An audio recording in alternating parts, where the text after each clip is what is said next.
For that which is not accordant with his will is so either as being unjust or as unworthy of him.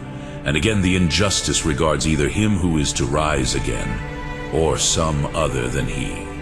But it is evident that no one of the beings exterior to him, and that are reckoned among the things that have existence, is injured. Spiritual natures cannot be injured by the resurrection of men, for the resurrection of men is no hindrance to their existing, nor is any loss or violence inflicted on them by it, nor, again, would the nature of irrational or inanimate beings sustain wrong, for they will have no existence after the resurrection, and no wrong can be done to that which is not. But even if anyone should suppose them to exist forever, they would not suffer wrong by the renewal of human bodies. For if now, in being subservient to the nature of men and their necessities, while they require them, and subjected to the yoke and every kind of drudgery, they suffer no wrong, much more, when men have become immortal and free from want, and no longer need their service, and when they are themselves liberated from bondage, will they suffer no wrong? For if they had the gift of speech, they would not bring against the Creator the charge of making them, contrary to justice, inferior to men, because they did not share in the same resurrection.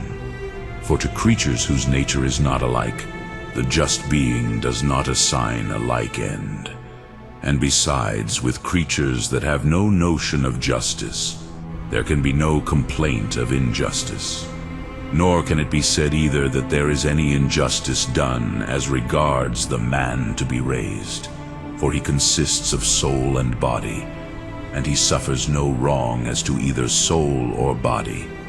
No person in his senses will affirm that his soul suffers wrong, because in speaking so, he would at the same time be unawares reflecting on the present life also.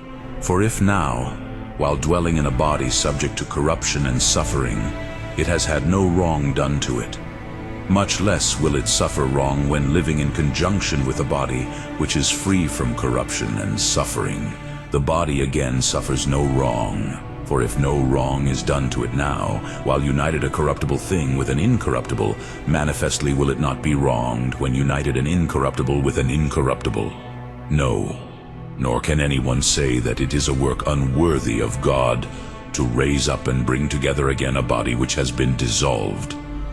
For if the worse was not unworthy of him, namely to make the body which is subject to corruption and suffering, much more is the better not unworthy to make one not liable to corruption or suffering.